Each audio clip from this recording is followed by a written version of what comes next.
숙부님, 어찌하여 저에게 이런 차가운 칼날을 내미시는 것입니까? 칠흑 같은 어둠이 깔린 경복궁 침전, 어린 단종의 환청이 서늘한 바람을 타고 세조의 귓가를 파고듭니다. 방금 전까지 정적만이 가득하던 이곳에는 이제 비릿한 피냄새와 썩어가는 살점의 악취가 진동하기 시작합니다. 조선의 제7대 왕 세조, 수양대군 이도는 용상 위에서 발작하듯 깨어났습니다. 그의 온몸은 이미 자신의 손톱으로 거칠게 긁어대어 피투성이가 된 지 오래였습니다. 세종의 아들이자 문종의 동생, 그리고 어린 조카 단종의 숙부였던 남자. 그는 왕좌를 차지하기 위해 자신의 손에 형제와 조카의 피를 묻혔습니다. 그 대가로 조선 역사상 가장 참혹하고 끔찍한 육체적 저주를 온몸으로 받아내고 있었습니다. 우리는 그를 강력한 왕권을 세운 군주로 기억하지만 사실 그는 죽는 날까지 조카의 혼령에게 쫓겼습니다. 그는 매일 밤 비명을 지르며 공포에 떨었던 가련하고 추악한 광인에 불과했습니다. 지옥보다 더 뜨거운 권력의 불길 속으로 스스로 걸어 들어간 남자. 세조의 비극적이고 잔혹한 대서사실을 아주 깊은 곳부터 파헤쳐 보겠습니다. 본격적인 이야기에 앞서 여러분의 구독과 좋아요는 더 많은 영상을 제작하는 데 큰 힘이 됩니다. 1417년 성군 세종과 소헌왕후 사이에서 둘째 아들 이도가 태어났습니다.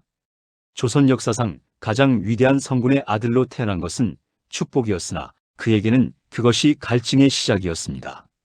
그는 태어날 때부터 장남인 문종과는 기질 자체가 완전히 판이했습니다. 문종이 세종을 닮아 온화하고 학구적이며 유교적 덕목을 갖춘 인물이었다면 둘째 이도는 야생의 짐승과 같았습니다. 그는 어린 시절 활쏘기에서 백발백중의 실력을 보였고 거친 야생마를 단숨에 길들여 올라탔습니다. 세종은 그런 둘째 아들의 기계가 대견하면서도 한편으로는 가슴 깊은 곳에서 서늘한 불안감을 느꼈습니다. 이 아이는 훗날 나라를 지키는 거대한 방패가 되거나 아니면 나라를 통째로 집어삼킬 호랑이가 될 것이다.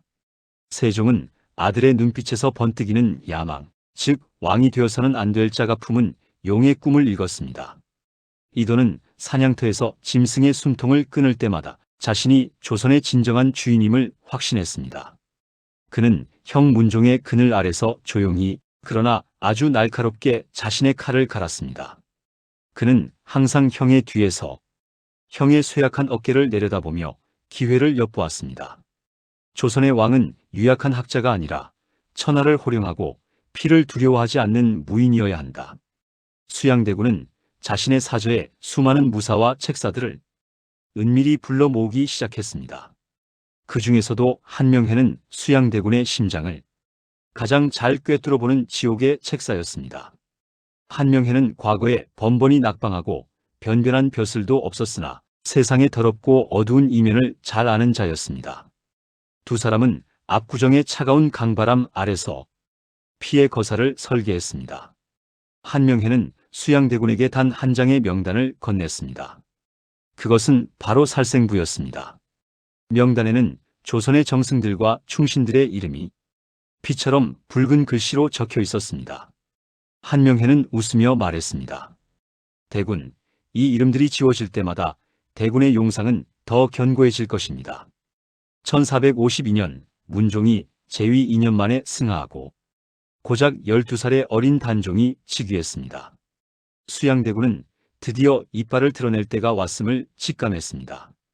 그는 먼저 김종서와 황보인을 제거해야 왕권을 차지할 수 있다고 판단했습니다. 김종서는 북방의 여진족을 소탕한 대오로 어린 단종을 보필하는 가장 거대한 산이었습니다. 1453년 10월 10일 밤 한양의 공기는 유독 차갑고 비릿했습니다. 수양대군은 직접 무사들을 이끌고 김종서의 사저로 향했습니다. 김종서는 숙부인 수양대군이 한밤중에 찾아오자 아무런 의심 없이 그를 마당에서 맞이했습니다. 수양대군은 거짓 서찰을 건네며 김종서의 시선을 돌렸습니다. 김종서가 서찰을 읽기 위해 고개를 약간 숙인 바로 그 찰나였습니다.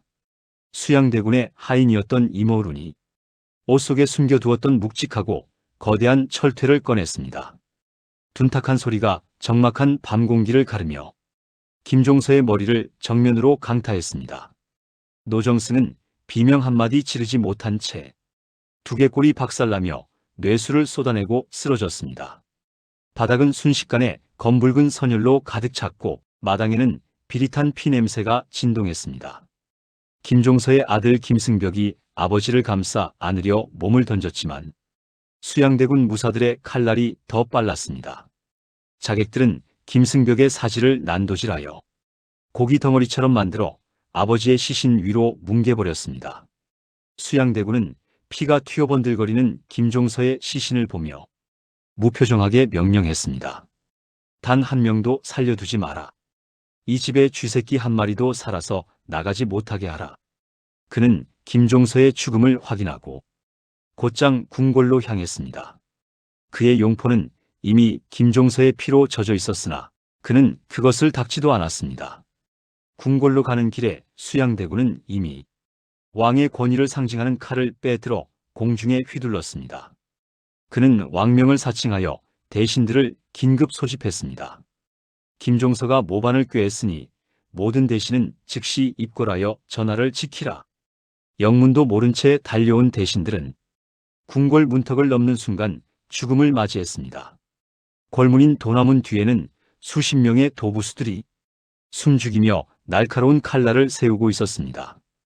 영의정 황보인이 문을 들어서는 순간 수양대군의 무사들이 뒤에서 그의 목을 베었습니다. 황보인의 잘린 목은 바닥을 굴렀고 몸체에서는 피 분수가 솟구쳤습니다. 조국과는 상황이 심상치 않음을 느끼고 도망치려 했으나 날카로운 화살이 그의 등 뒤를 꿰뚫었습니다. 이양은 살려달라 애원하며 수양대군의 발치를 붙잡고 무릎을 꿇었습니다. 하지만 자객들은 그의 목을 가차없이 내리쳤고 그의 손은 수양대군의 신발을 붙잡은 채 잘려나갔습니다. 궁궐의 정전 앞마당은 순식간에 시체들이 겹겹이 쌓이는 거대한 도살장으로 변했습니다. 그날 밤 한양에는 비가 내리지 않았으나 궁궐 배수구는 피로 막혀 붉은 물이 역류했습니다. 어린 단종은 창밖에서 들리는 처참한 비명소리에 옥좌 아래에서 오줌을 지리며 몸을 떨었습니다. 수양대군은 피 묻은 칼을 든 채 조카의 방문을 거칠게 걷어차 열어젖혔습니다. 그의 얼굴과 옷은 이미 타인의 피로 범벅이 되어 귀신보다 더 끔찍한 모습이었습니다. 전하, 간신들을 처단했으니 이제 이 숙부만 믿으시면 됩니다. 이 숙부가 전하를 지켜드릴 것입니다. 그것은 따뜻한 위로가 아니라 단종의 숨통을 천천히 끊어버리겠다는 악마의 속삭임이었습니다. 세조는 그날 밤 이후로 조선의 모든 실권을 장악했습니다. 반대하는 이들은 즉시 처형되었고 그들의 가사는 몰수되어 공신들에게 나누어졌습니다. 저작거리에는 매일같이 새로운 목들이 걸렸고 까마귀들이 그 썩은 살점을 파먹었습니다. 수양대군은 이제 자신의 길을 가로막는 자라면 형제라도 가리지 않았습니다. 가장 먼저 타겟이 된 것은 자신의 친동생인 안평대군이었습니다. 안평대군은 풍류를 즐기고 시와 그림에 능했던 문인이었으나 세조에게는 제거해야 할 잠재적 적이었습니다.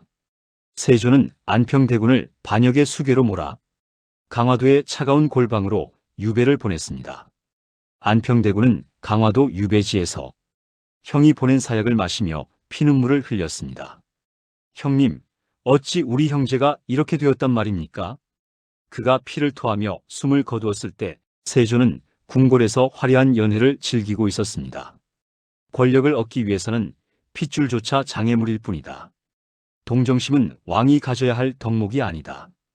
이것이 수양대군이 조선의 왕좌를 차지하기 위해 세운 비정한 원칙이었습니다. 1455년 마침내 그는 조카 단종을 겁박하여 강제로 왕위를 물려받았습니다. 왕관을 머리에 쓰는 순간 세조는 천하가 자신의 발밑에 있다고 믿으며 광기 어린 웃음을 터뜨렸습니다. 하지만 그가 찬탈한 왕위는 억울하게 죽은 수천 명의 원한으로 채워져 있었습니다. 세조는 즉위 후 자신에게 반기를 드는 사대부들을 더욱 가혹하게 숙청하기 시작했습니다. 지편전 학자 출신인 성삼문, 박팽년, 하위지 등 소위 사육신이 그 중심에 있었습니다. 그들은 세조를 왕이라 부르지 않고 끝까지 수양날이라고 부르며 저항했습니다. 그들은 단종을 다시 복위시키기 위해 비밀리에 거사를 도모했습니다. 하지만 밀고자의 배신으로 이 계획은 세조의 귀에 들어가게 되었고 세조는 폭주했습니다. 세조는 직접 의금부 국문장에 나타나 죄인들을 대면했습니다. 그의 눈은 이미 핏발이 서서 이성을 잃은 굶주린 짐승의 눈과 같았습니다. 그는 성산문을 향해 시빨갛게 달궈진 인두를 직접 들어보였습니다. 너희가 어찌 감히 나를 배신하고 조카를 다시 세우려 하느냐? 내가 준 녹을 먹고도 이럴 수 있느냐? 성산문은 고문 도구 앞에서도 굴하지 않고 세조의 면전에 대고 사자후를 토했습니다. 내가 먹은 것은 세종대왕의 녹이지 내 놈 같은 찬탈자가 준 더러운 고기가 아니다. 분노한 세조는 성산문의 다리를 인두로 지지고 가죽을 벗겨냈습니다. 비릿한 살타는 냄새와 연기가 국문장을 가득 메웠으나 성산문은 신음 한 번 내지 않았습니다. 그는 오히려 인두가 식었으니 다시 달고 오라며 세조를 비웃었습니다. 세조는 더욱 미쳐 날뛰며 사육신의 사지를 소에 묶어 네 방향으로 찢어 죽이는 거열형을 집행했습니다. 찢긴 팔다리가 국문장 마당 사방으로 튀었고 선혈이 비처럼 쏟아졌습니다. 세조는 여기서 멈추지 않고 그들의 가문을 멸족했습니다. 새 돌도 지나지 않은 아이들을 어머니의 품에서 빼앗아 벽에 던져 죽였습니다. 살아남은 여인들은 세조의 공신들에게 노비로 하사되어 평생을 능욕당하며 살아야 했습니다. 이 처참한 광경을 지켜본 백성들은 세조를 인간의 탈을 쓴 악마라 부르며 눈을 감았습니다. 세조의 칼날은 멈출 줄 몰랐습니다. 숙청은 사육신에서 끝나지 않고 자신의 또 다른 동생인 금성대군에게로 향했습니다. 금성대군은 수능에서 단종 복위를 꾀했다는 죄목으로 처형당했습니다. 수양대군은 이제 자신의 형제들 중 자신에게 위협이 될 만한 모든 인물을 죽이거나 유배 보냈습니다. 동시에 단종을 보필했던 수많은 환관과 궁녀들도 무참히 살해되었습니다. 그들은 궐 밖으로 끌려나가 아무도 모르는 산속 구덩이에서 목이 잘려 던져졌습니다. 세조는 이제 궁궐 안에서 자신을 비판적으로 보는 눈길만 느껴져도 칼을 휘둘렀습니다. 공포 정치는 조선 전역을 차가운 얼음처럼 얼어붙게 만들었습니다. 선비들은 입을 닫았고 백성들은 왕의 행차 소리만 들려도 집 안으로 숨어 울었습니다. 세조는 모든 정적을 제거했다고 자부하며 화려한 용상에 앉아 독한 술을 마셨습니다. 하지만 그가 마시는 술은 억울하게 죽은 이들의 피와 다름없었습니다. 용상 아래 깔린 카펫은 씻어내지 못한 피로 얼룩져 발을 디딜 때마다 핏물이 배어나왔습니다. 그는 이제 자신의 권력이 영원할 것이며 누구도 자신을 막지 못할 것이라 믿었습니다. 그러나 진짜 지옥은 인간의 칼이 닿지 않는 곳에서 문을 열고 있었습니다. 세조는 모든 정적을 제거했다고 자부하며 화려한 용상에 앉았습니다. 하지만 진짜 고통은 이제부터 시작이었습니다. 그가 죽인 자들의 원혼이 매일 밤 그의 침전을 찾아오기 시작한 것입니다. 죽은 김종서의 잘린 머리가 천장에서 툭 떨어지고 성산문의 환영이 피 묻은 칼을 휘둘렀습니다. 세조는 잠을 이룰 수 없었고 환각에 시달리며 허공에 대고 칼을 휘두르다 넘어졌습니다. 자신의 장남인 의경세자마저 현덕 왕후의 원혼을 보고 쓰러져 발작하는 일이 벌어졌습니다. 세조의 가슴속에 심어진 공포는 이제 그의 영혼뿐만 아니라 육체까지 파먹기 시작했습니다. 그가 찬탈한 왕관이 사실은 지옥으로 가는 입장권이었음을 그는 아직 몰랐습니다. 조카의 비명이 귓가에서 떠나지 않는 밤, 세조의 피부 위로 기이하고 흉측한 반점이 돋아났습니다. 그것은 조선 역사상 가장 잔인하고도 처절한 저주의 서막이었습니다. 세조는 자신의 몸이 서서히 썩어가는 것을 목격하며 침전 바닥을 굴렀습니다. 내가 무엇을 잘못했단 말이냐? 나는 이 나라의 기틀을 바로잡았을 뿐이다. 하지만 어둠 속에서 들려오는 대답은 죽은 자들의 차가운 비웃음뿐이었습니다. 단종을 영월의 차가운 강가로 유배 보낸 뒤 세조는 자신이 완전한 승리자라 확신했습니다. 하지만 단종을 영월로 보낸 그날부터 세조의 삶은 지옥의 한복판으로 굴러떨어졌습니다. 조카를 향한 마지막 혈육의 정조차 벌인 대가는 너무나도 가혹하고 처참했습니다. 이제 세조의 눈앞에는 권력의 영광이 아니라 썩어가는 자신의 살점만이 남았습니다. 단종이 영월 청령포의 차가운 물줄기를 따라 끝내 돌아오지 못할 유배길에 올라 조카의 가냘픈 뒷모습이 강물 너머로 완전히 사라진 그 찰나의 순간이었습니다. 경복궁 막루 위에서 그 뒷모습을 지켜보던 세조의 심장 속에는 승리자의 비릿한 쾌감 대신 정체 모를 서늘한 얼음 송곳이 박히는 듯한 소름 끼치는 전율이 일어나 그의 전신을 강타했습니다. 세조는 멀어지는 돛단배를 응시하며 자신의 손에 쥐어진 절대 권력을 실감하려 애썼으나 갑자기 북쪽에서 불어닥친 칼바람은 마치 죽은 형 문종이 원망 섞인 비명처럼 그의 용포를 거칠게 핥히고 지나갔습니다. 그 바람 속에는 억울하게 죽은 김종서의 쉰 목소리와 성산문의 사자후가 뒤섞여 세조의 귓전을 때렸고 왕은 그 소리를 지우기 위해 자신의 귀를 거칠게 틀어막으며 막루 바닥에 무릎을 꿇었습니다. 그의 눈앞에는 이제껏 본 적 없는 기이한 환상이 펼쳐졌는데 청령포의 맑은 물이 순식간에 검붉은 핏물로 변하여 조카의 배를 집어삼키는 광경이었습니다. 세조는 비명을 지르며 뒤로 물러났으나 막루의 기둥들은 어느새 해골로 변해 있었고 그가 딛고 선 바닥에서는 죽은 자들의 손이 솟아올라 그의 발목을 붙잡았습니다. 그는 이제야말로 조선의 모든 생사여 탈권이 자신의 발밑에 엎드려 있다고 확신하며 정전으로 향했으나 그가 딛는 발걸음마다 비단 신발 밑창에서는 쩍쩍 달라붙는 기분 나쁜 소리가 정적을 깨뜨렸습니다. 세조가 멈춰서서 자신의 발밑을 내려다보았을 때 그곳에는 방금 전까지 없었던 검붉은 핏물이 마치 바닥바닥재 사이에서 솟아오른 것처럼 신발의 비단을 붉게 적시고 있었습니다. 그 피는 단순한 환영이 아니었으며 세조가 한 걸음을 옮길 때마다 정전의 화려한 단청 위로 튀어올라 세종대왕이 남긴 성군의 법도를 피로 오염시키고 있었습니다. 그는 경악하여 주위를 둘러보았으나 곁을 지키던 내관들과 호위무사들은 아무것도 보지 못한 듯 고개를 숙이고 있었고 세조는 오직 자신만이 보이는 그 피의 환영에 몸을 떨며 정전 안으로 몸을 숨겼습니다. 그가 정전의 문을 닫는 순간 문틈 사이로 수만 마리의 까마귀가 일제히 비상하며 한양의 하늘을 덮었고 대낮임에도 불구하고 일식과 같은 암흑이 도성을 지배했습니다.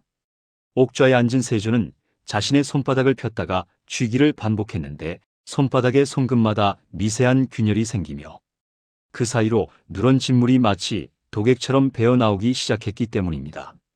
그는 애써 위엄을 지키며 대신들을 향해 국정을 논하려 호령했으나 목구멍 안쪽에서부터 치밀어 오르는 악취 섞인 가래가 그의 목소리를 인간의 것이 아닌 짐승의 쇠소리로 변하게 만들었습니다. 대신들은 왕의 입에서 뿜어져 나오는 시체 썩는 냄새에 코를 막지도 못한 채 질식할 듯한 공포를 느꼈고 세조는 그들의 흔들리는 눈빛 속에서 자신의 비참한 붕괴를 실시간으로 목격하고 있었습니다. 세조는 회의 도중 갑자기 자신의 옆구리를 부여잡고 비명을 질렀는데 용포 안쪽에서 무언가 살아있는 생물이 자신의 갈비뼈를 갉아먹는 듯한 극심한 통증을 느꼈기 때문입니다. 그는 한명회를 따로 불러 누가 내 몸에 저주의 주술을 걸었느냐며 다그쳤으나 한명회조차 세조의 몸에서 풍기는 지독한 악취에 고개를 들지 못하고 뒷걸음질 쳤습니다. 세조는 자신의 통증이 단종을 따르는 남은 무리들의 원한 때문이라 생각하여 그날 밤 영월로 향하는 모든 길을 차단하고 단종을 감시하는 군사들에게 숨소리조차 들리지 않게 하라는 밀지를 내렸습니다. 그는 용상에 앉아있는 1분 1초가 바늘방석에 앉은 듯한 고통을 느꼈으며 옥좌의 화려한 조각들은 어느새 가시가 되어 그의 허벅지와 등을 사정없이 찔러댔습니다. 왕의 피부 아래에서는 이제껏 경험하지 못한 기괴한 움직임이 시작되었는데 그것은 마치 수만 마리의 벌레가 혈관을 따라 질주하며 살점을 안쪽에서부터 갉아먹는 듯한 감각이었습니다. 세조는 자신의 손톱으로 허벅지를 긁어대다 못해 비단 바지가 찢겨나갔고 그 틈으로 배어나온 검은 피는 옥좌의 황금색을 추악하게 물들였습니다. 그는 저놈들의 눈빛을 보라. 나를 비웃고 있지 않느냐?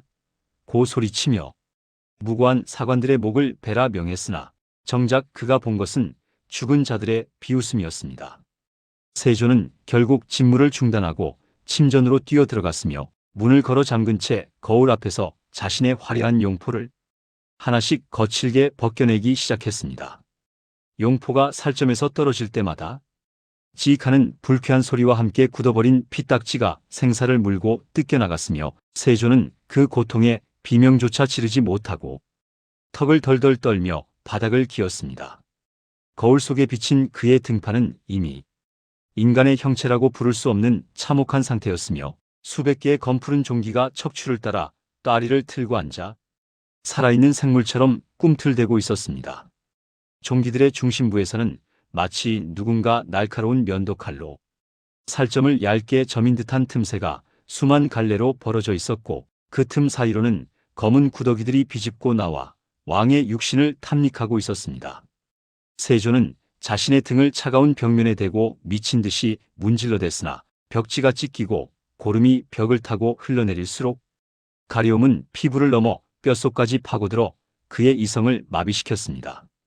그는 자신의 손톱으로 종기의 머리를 직접 뜯어냈는데 그 안에서는 삭지 않은 사람의 치아와 엉킨 머리카락 뭉치들이 붉은 피와 섞여 쏟아져 나오는 기이하고도 공포스러운 현상이 벌어졌습니다. 세조는 미친 듯이 웃으며 이것은 내가 죽인 자들의 조각이다. 그들이 내 몸속에서 다시 태어나려 한다. 고 소리치며 자신의 살점을 칼로 도려내기 시작했습니다. 침전의 공기는 이제 산 사람의 숨결이 아니라 수천 구의 시체가 가득 찬 도살장의 공기로 변했고 세조는 그 안에서 홀로 조카 단종의 흐느낌을 나침반 삼아 천천히 미쳐갔습니다. 그는 밤마다 자신의 등을 벽에 긁다 못해 뼈가 드러날 정도로 살점을 뜯어냈고 침전 바닥은 매일 아침 세조의 생살점 조각과 썩은 머리카락으로 가득 차 있었습니다. 어이들은 세조의 등을 진찰하려 다가갔으나 종기에서 뿜어져 나오는 지옥의 악취에 질식하여 구토를 했고 세조는 그들의 목을 즉시 베어 정전 마당에 걸게 했습니다. 세조는 이제 향유를 온몸에 부어 냄새를 가리려 했으나 향유가 닿는 곳마다 피부가 화상을 입은 듯 부풀어 오르며 노란 고름이 분수처럼 터져 나왔습니다. 그는 자신의 육신이 살아있는 상태에서 썩어 들어가는 과정을 실시간으로 지켜보며 내가 이 나라의 주인이거늘 어찌 이 미천한 벌레들이 나를 먹느냐 고 허공에 대고 울부짖었습니다.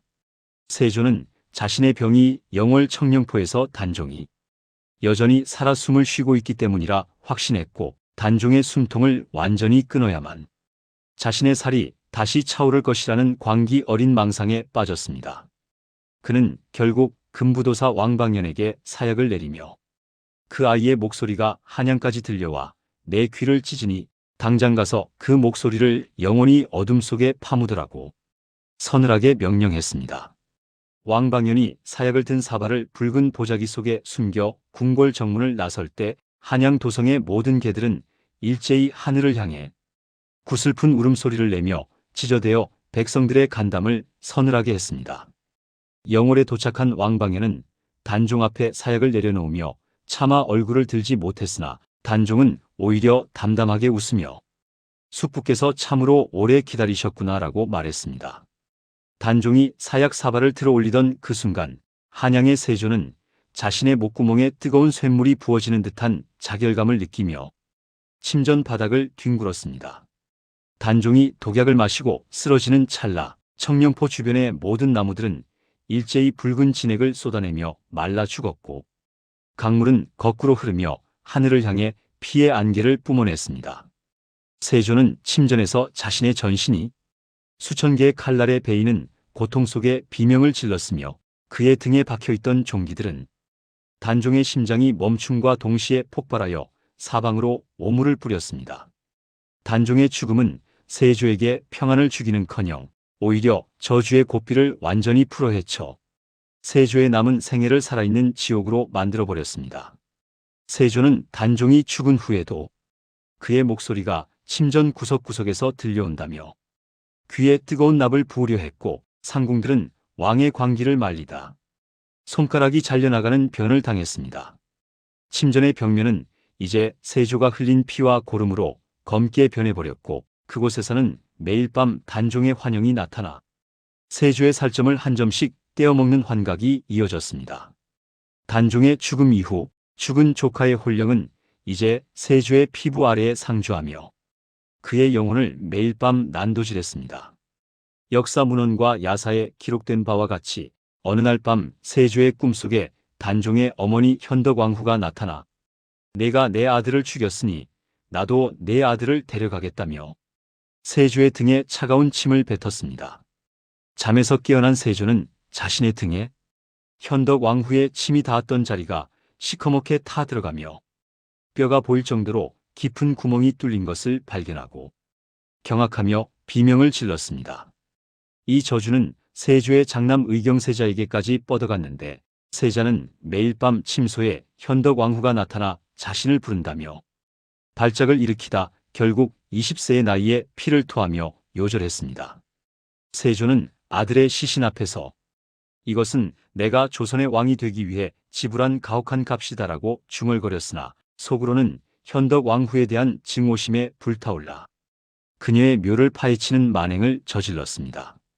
그는 현덕왕후의 무덤인 소릉에서 시신을 꺼내 관도 없이 바다에 던져버렸으나 그날 이후 세조의 온몸에서는 바닷물의 소금기가 느껴질 때마다 살이 녹아내리는 극심한 통증이 시작되었습니다. 세조의 피부는 이제 단순히 썩는 것을 넘어 살이 녹아내려 뼈와 근육이 밖으로 노출되는 지경에 이르렀습니다. 그는 자신의 몸에서 나는 지독한 악취를 가리기 위해 하루에 수십 번씩 옷을 갈아입었으나 새 용포를 입자마자 살점이 옷감에 달라붙어 떨어지지 않는 지옥을 경험했습니다. 세조는 결국 용포 대신 거친 삼배옷을 입고 생활했는데 그 삼배의 거친 결이 문드러진 종기를 자극할 때마다 그는 짐승처럼 울부짖으며 궁궐 기둥에 머리를 들이받았습니다. 그의 분노는 이제 만백성에게 향했고 그는 내가 아들을 잃었으니 너희들도 자식을 잃어야 한다며 가혹한 세금을 물리고 죄 없는 백성들을 도륙했습니다. 말년의 세조는 오대산 상원사를 찾아가는 길에서도 자신의 살점이 길가에 떨어질까봐 온몸을 무거운 쇠사슬과 두꺼운 천으로 칭칭 감은 채 짐승처럼 가마에 실려 끌려갔습니다. 상원사 계곡물에 몸을 담갔을 때 문수보살이 나타나 병을 고쳐주었다는 이야기는 사실 썩어가는 자신의 살을 물고기들에게 보시하며 죽음보다 더한 가려움을 잊으려 했던 미친 왕의 비참한 최후였습니다. 물속에서 수만 마리의 물고기들이 세조의 고름 섞인 살점을 뜯어낼 때마다 세조는 기괴한 희열을 느끼며 이것이 내가 누릴 유일한 안식이로구나라고 하늘을 향해 조소했습니다. 세조는 물속에서 자신의 썩은 살이 둥둥 떠다니는 것을 보며 그것을 손으로 잡아 다시 자신의 몸에 붙이려 애썼으나 살점은 이미 생명력을 잃고 흩어져 버렸습니다. 그는 계곡물에서 나온 뒤에도 자신의 피부가 문수보살의 가피를 입었다고 믿었으나 사실 그의 몸은 물고기들에게 뜯겨나가 붉은 근육만이 흉측하게 노출된 상태였습니다. 세조의 둘째 아들 예종 역시 부왕의 저주를 피해가지 못하고 발등부터 살이 썩어 들어가 뼈가 밖으로 튀어나오는 괴질에 걸렸으며 세조는 자손들이 하나둘 무너지는 것을 보며 자신의 몰락을 확신했습니다.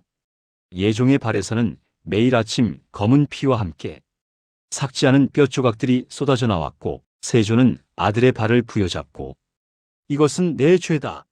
내 죄가 너를 죽이는구나. 라고 오열했습니다.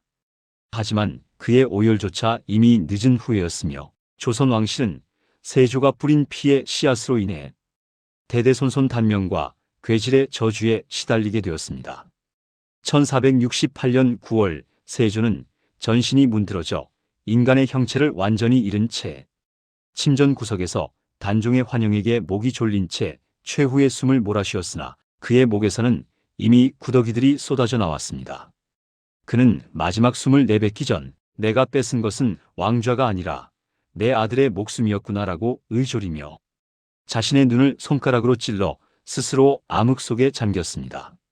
세조가 숨을 멈추자마자 그의 시신은 마치 수백 년간 썩어있던 목조 건물처럼 급속도로 검게 타올랐으며 수의를 입히는 과정에서도 팔다리가 몸체에서 분리되어 나가는 참극이 벌어졌습니다. 목수들이 관을 짤 때 세조의 시신에서 뿜어져 나오는 악취가 너무나 강력하여 골 안의 모든 꽃이 일시에 시들어 버렸고 장례를 주관하던 대신들 중 일부는 그 냄새에 중독되어 피를 토하고 쓰러졌습니다. 장례를 치르는 내내 백성들은 상여를 향해 돌을 던지며 지옥에서도 조카의 발치를 평생 닦으라고 저주를 퍼부었습니다. 세조의 능인 광릉이 조성될 때 땅을 파면 팔수록 돌과 흙이 아닌 죽은 자들의 해골이 쏟아져 나왔다는 야사의 기록은 그의 무덤조차 안식을 얻지 못했음을 시사합니다. 그는 죽어서도 영원히 조카의 환청 속에서 울부짖고 있을 것이며 그가 탐했던 용상은 결국 그를 지옥으로 이끄는 단두대였습니다. 피로 세운 왕국은 결국 그 피에 잠겨 멸망한다는 역사의 준엄한 심판을 세조는 자신의 마지막 숨결과 녹아내린 살점으로 조선의 대지 위에 새겨 넣었습니다. 그의 시신이 관 속에 눕혀질 때 하늘에서는 거대한 천둥이 치며 세조의 위패가 두 동강 났고 이는 하늘조차 그를 조선의 정통 왕으로 인정하지 않았음을 보여주는 상징이 되었습니다. 지금도 경복궁 깊은 지하에서는 세조가 긁어대던 손톱 소리가 들려온다는 괴담이 전해지며 권력의 눈먼 자들에게 그는 영원한 공포의 대상이자 비참한 말로의 본보기로 남아 있습니다. 수양대군 이도가 가졌던 그 찬란한 야망은 결국 자신의 가문과 육신을 불태우는 지옥의 불꽃이었으며 그는 조선 역사상 가장 강력했으나 가장 추악하게 무너진 왕으로 기록되었습니다. 이것이 수양대군 이도, 조선의 제7대 왕 세조가 생애 마지막 문턱에서 마주했던 자신의 추악한 진실이자 우리가 결코 잊지 말아야 할 조선 왕실 최대의 비극입니다. 그의 비명은 아직도 구천을 떠돌며 권력을 탐하는 모든 이들에게 서늘한 경고를 날리고 있습니다. 보라, 이것이 왕이 되려 했던 자의 끝이다. 오늘 역사 깊은 밤에서 준비한 이야기는 여기까지입니다. 다음에는 또 다른 역사에 숨어있는 다양한 이야기들로 찾아뵙겠습니다.